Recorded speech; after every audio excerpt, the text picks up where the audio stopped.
They told her to go back to Africa, on live TV. In 2025, with cameras rolling and millions watching, you'd expect chaos. You'd expect shouting. But what came next stunned the entire nation. Jasmine Crockett didn't flinch. She didn't shout. She stood taller. In just one sentence, she flipped centuries of racism on its head and reminded America who we're supposed to be. This wasn't just a viral moment. This was a turning point. One woman, 5 hateful words, and a response so powerful it made history. The studio was set for yet another routine debate. Lights calibrated, mics tested, and the floor polished to reflect every angle of control. What no one could predict was that within minutes, the conversation would shatter the artificial calm and tear through the public conscience like a lightning bolt. The cameras were rolling, the nation was watching, and what followed would not just trend on social media, but enter the bloodstream of America's cultural reckoning. 2 women stood on opposite ends of the ideological battlefield. On the right, former Florida Attorney General Pam Bondi, sharp, seasoned, and known for drawing applause from her base with unapologetic rhetoric. On the left, Congresswoman Jasmine Crockett, a criminal defense attorney turned lawmaker whose no-nonsense tone and unyielding grace had earned her respect and resistance in equal measure. The panel topic was immigration policy, but like many political flashpoints in 2025, it didn't take long for the conversation to drift toward identity, race, and national belonging. And then it happened. With a smirk and a pause, Bondi leaned forward slightly and delivered a line that would scorch its way through every headline within the hour. "Why don't you go back to Africa?" The silence that followed wasn't like the ones that fill awkward gaps on live TV. It was dense, electric, paralyzing. The moderator froze mid-breath, unsure whether to intervene. Producers in the control room stopped switching camera angles. The audience, previously filled with murmurs and whispers, held their collective breath. And Jasmine? She didn't flinch. She didn't rise from her chair, didn't clench her fists, didn't return fire with fire. Instead, she calmly adjusted her mic, let the pause stretch just long enough to twist the tension tighter, and then delivered a response so composed, so grounded in dignity, that it instantly redefined the moment. "I was born in Texas, Pam. My ancestors built this country. But even if I hadn't been, even if I was born somewhere across an ocean, you still don't get to decide where I belong." It wasn't just a retort. It was a mirror, reflecting back the venom of the insult without absorbing it. It was a lesson, not just for Bondi, but for every viewer who had ever heard those words or felt their sting. The moment struck a nerve deeper than politics. Social media erupted, not just in outrage, but in awe. The hashtag #WeRiseWithCrockett began trending within minutes. Commentators from CNN to Fox scrambled to offer interpretations. Activists called it a turning point. And across living rooms, classrooms, and boardrooms, people weren't just debating what had happened. They were feeling it. And the beauty of it? Jasmine Crockett never raised her voice. She didn't need to. Her restraint, her control, her command of the moment didn't just de-escalate the confrontation. It elevated it into something that transcended partisan talking points.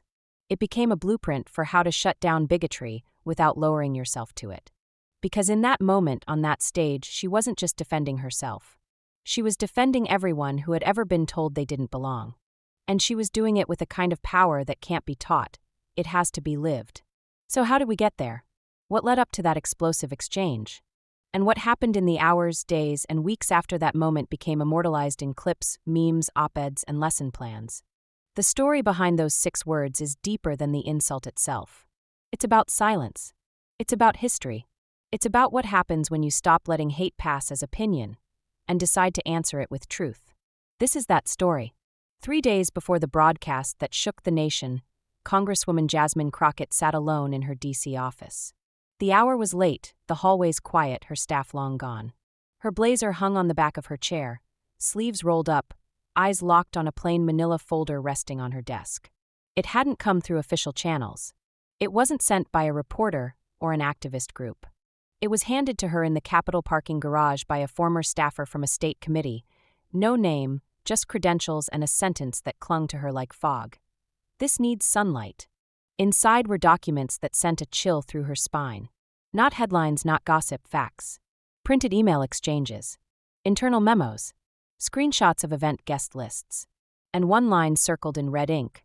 Bondi Event Mar-a-Lago, April 2022, remarks flagged as racially insensitive. Do not amplify. It was buried in an internal communications brief meant for party media handlers. The memo was real, the sources credible, the details damning. And the worst part, it wasn't just about Pam Bondi. It was about the machine. Jasmine flipped through page after page of quiet complicity. Donors flagged by ethics monitors, but accepted anyway. Statements scrubbed from public record, private warnings ignored. This wasn't an accident. It was the blueprint of a system that knew how to survive on silence. The question was, would she let it? Her chief of staff, Kendra, called just before midnight. You're still there, aren't you? Jasmine didn't answer directly. I think I found something. Kendra's voice dropped. Is it what I think it is? It's worse, Jasmine said. And if I sit on this, I'm no better than the people hoping no one notices. But going public means war, Kendra warned. Bondi doesn't play soft, and the networks will crucify you if this doesn't stick. Jasmine stared at a highlighted paragraph about Bondi's off-record comments during a campaign dinner. Then I better come prepared.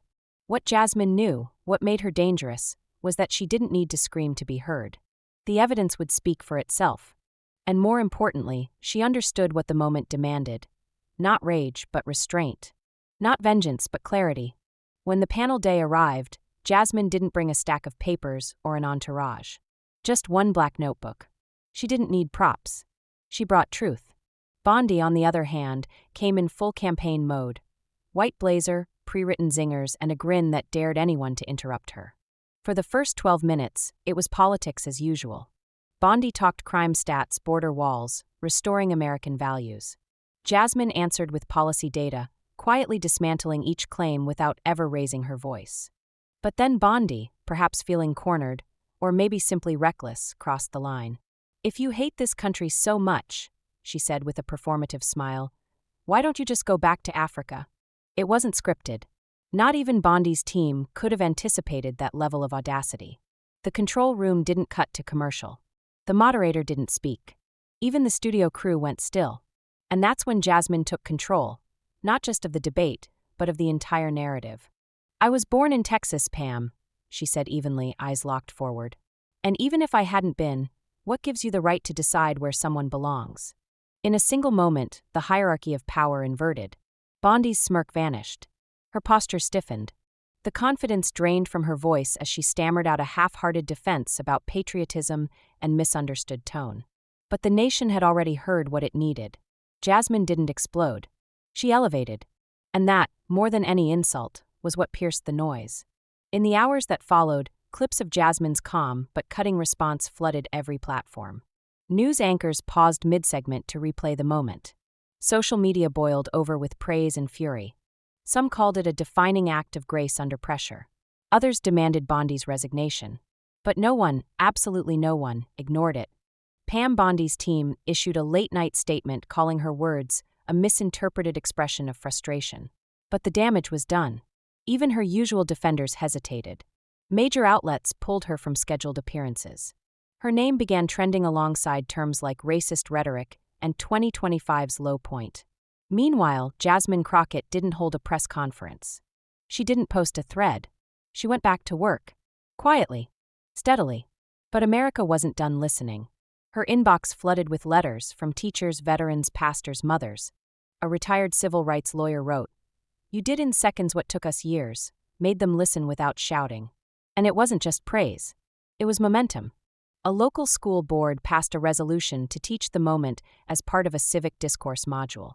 A university professor assigned the panel clip in her media ethics class. A group of high school students reenacted the scene in a speech tournament, and won. In a world addicted to outrage, Jasmine had done something rare. She created clarity. Not by destroying her opponent, but by refusing to become like her. That night, as the lights in the Capitol dimmed and most of Washington turned its attention to the next news cycle, one simple truth remained. America had witnessed leadership, not just in policy, but in poise. Because real power isn't about volume. It's about presence. And when hate raised its voice, Jasmine Crockett didn't just respond. She rewrote the rules for what strength looks like in the face of cruelty. So the next time someone tells you you're too soft, too polite, too calm, remember her. Remember what happens when you answer venom with vision. And above all, remember this. Grace, when delivered with truth, doesn't just silence hate. It echoes far longer.